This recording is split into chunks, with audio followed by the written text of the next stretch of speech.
Сайн. За энэ loft command-ийн хэрэглээг ярьж өгье. За тэгэхээр loft гэдэг нь ерөнхийдөө нэг хувьсах хогтлолтой гадаргуу бит тий гадаргуу ч юм байгуулах тэр аргыг энэ command биелүүлдэг л дээ. За тэгээд за яг хувьсах хогтлолтой гэхэлэр нэг хувьсах хогтлолынхоо хэлбэрүүдийг ахиглахыг ингэж зураад өгч болно шүү дээ. Тэгэхээр бид нэр эхлээд тойрог заарыг тангилдуулж юм юу гэдэг нь те.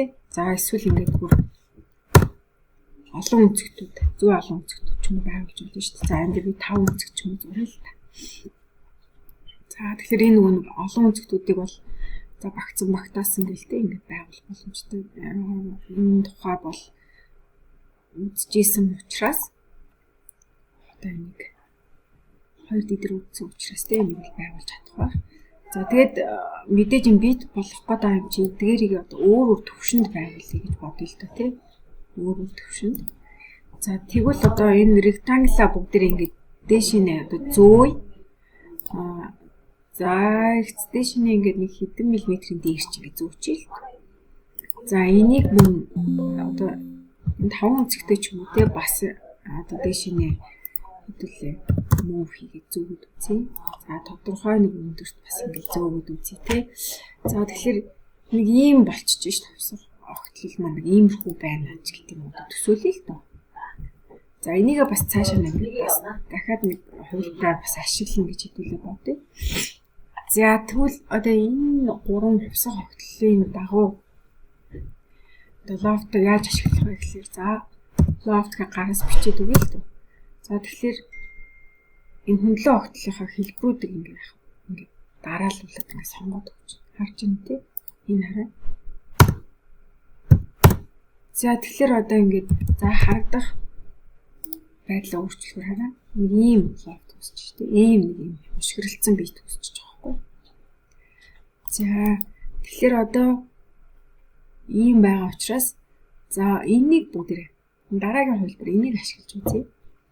За энэ хувилбарыг ашиглаж үзье гэвэл за ингээд сая одоо бид нэр хувьсах байгуулагчдаа хэрхэн яаж сонгосон бэ гэдэг харсан тэ дистралуулаад дээшээ сонгоцсон шүү дээ. За одоо тэгвэл loft дахиад одоо дуудаад эхлээд энийг сонгоод дараа нь энийг сонгоод дараа нь энийг сонгоё. Жишээ нь тий. Одоо тэр 5 өнцгтийг хамгийн сүүлд нь сонголоо шүү дээ. Одоо тэгээд харсан чинь яаж ийнэ гэхээр нараа ингээ хугдсан юм шиг санагдаад байгаа юм. Тэгэхээр ерөнхийдөө яах вэ гэхээр нүг бас аль нь төрүүл сонгогдоод байна гэдгээс хамаарат бас өөр байгаад байгаа. Энийг хэлж юмтэй. За ийм бас байгаа шүү нөхцөл. За тэгэхээр үргэлжлүүлээд одоо хэдүүлээ дахиад loft юм өөр ямар одоо боломж байж болох вэ гэдэгтэй гэдэг талаар хэлцээ. За тэгвэл бүгдээ нэг дээрээс харсан нэг юм тойрог явуулсан байгуулъя. За тэгэхээр одоо энэ front гэдэг хавтгай чинь энэ шүү дээ front. За урдаас харсан хавтгай дээр нэг магадгүй тийм ээ. Бүгдээ нэг энэ тойрог маань нэг тодорхой замаар одоо хөдлөн гэж бодъё л доо. За тэгвэл polyline үсгий. Polyline. За нэг ингээд одоо яаж юм гэдэг. За арай норто онцрочдоггүй л юм. Онцгүй болоод. Тэгээ за ингээд за ийм замаар хөдлөн гэж бодъё. За гэхдээ энэ замаа айгүй айтайхан хэвдүүлээ. За энэ polyline-ыг сонгоод баруун гар талаа одоо нэг маус хоёроо дарахар чинь тий SP line fit гэж SP line одоо нэг юм polyline SP line болох гэдэг байхгүй тий нэг юм болгочих чинь байна гэсэн. За тодорхой нэг чиглэлийг чинь дагуу нэг мөрийгаад ирчих чинь тий. За ингэж болно. За тэр саяны дахиараа ч авсан болно л доо ер нь. За ингээд хэдүүлээ. За дахиад нэг SP line зуръя. SP line шууд SP line зурж болно шүү дээ юм л тий. Ингээд зураг авчи.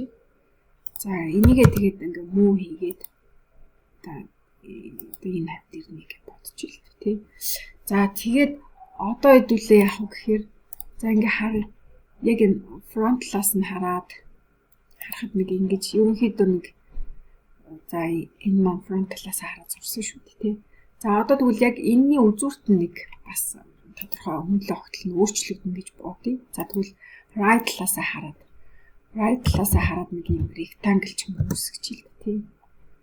За тэгэхээр чинь одоо баруун талаас хараад нэг юм rectangle үүсгээд за энэ rectangle одоо хэдүүлээ яах вэ гэхээр за энэ замынхаа дагуу аваач тавьчих гэж бодъё л тий. За тэгээд энэ нэг за энийг бас аваач тавьчих. За тэгэхээр одоо яг энэ хоёроор энэ замаар л одоо хөдлөн гэж лофт маань бит үүсгэн гэж бодох гэдэг аахгүй. За тэгэхээр энийг энэтэй холбон тий. За ингээд энэ төр дарчлаа ийм нэг бидний хүссэн замаар яваг байгаа. За тэгээд энэ төр дарсны дараа энэ хараа энэ өөрчлөх юм уу гэдэг ийм сонголт гарч ирдэг. За тэгэхээр fat гэдэг өөрчлөлт өгчээ. Энэ замаар явна. Тэгэхээр хараа тухайн замын чинь чиглэлд одоо ингээд тий болж өөрчлөгдөд байгаа харж байна уу? За тэгэхээр энэ бол бас сонирхолтой бас тий ашиглагдах команд байна гэдгийг ажиглаж харж байгаа. За тэгвэл за энийгээ бас дахиад ашиглана гэж бодъё. За тэгээд сая лофтоо хэдүүлээ үзээгээд эндээс энэ хооронд тэгээд fat буюу энийг сонгох гэж бодсон шүү дээ. Энэ замаар одоо ийшээ тавьсан хогтлолтой бит үүсчлээ гэж ойлгох байхгүй. За тэгвэл дахиад нэг юм бас боломж байдаг. Soft хийлээ. За тэгэхээр мэдээж хөндлөн огтлолынхоо шугамдыг сонгоё. За тэгэхээр энэ шугамудаас сонгосон энэ төр дарлаа. Одоо энэ дээр pad гэдгийг түрүүн сонгосон бол одоо guides гэдгийг сонгоё. За guides гэдгийг сонгоё. За guides гэдгийг сонглоо гэхэд хэвдүүлээ. Яг уу гэхээр энэ замыг сонгож өчөж байгаа юм. Ийм доор нэг мөрөш зурсан шүү дээ. Тэрийг сонгоо. Тэгэхээр яг тэр нэг guide буюу тэр нэг чиглэлийн дагуу ингэж лофт чинь өөрчлөгдөж орж ирж байгаа гэсэн. За иймэрхүү байдлаар яг хөглөө лофтыг ашиглана. За тэгээд би бас нэг зүйлийг сануулж хэлэхэд лофт маань одоо битүү обжект бол битүү обжектуудыг хөндлөн огтл чинь битүү бол битүүгээрээ одоо хөндлөн огтлын шугам чинь дандаа битүү байж болно. Эсвэл дандаа задгай байж болно. Юу гэж хэлэх гээд юм бэ гэхээр нэг нь битүү нэг нь задгай байх юм бол лофт команд ид хүчдэггүй байгаа шүү. За тэгэхээр тэрийг сайн ойлгож аваарай. За ингээд мэдээж те зурсан обжектууд дээр хэдүүлээ өнгийн өөрчлөлүүд ингээд те бас ажиглаад хараад даалгаврыг гүйцэтгээд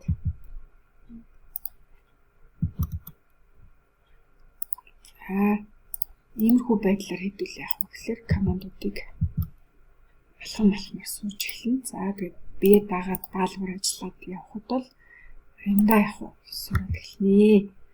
За тэгээд бие дааж даалгавар ажиллахдаа яг анхааралтай ажиллаад асуух зүйлээ асуугаарай.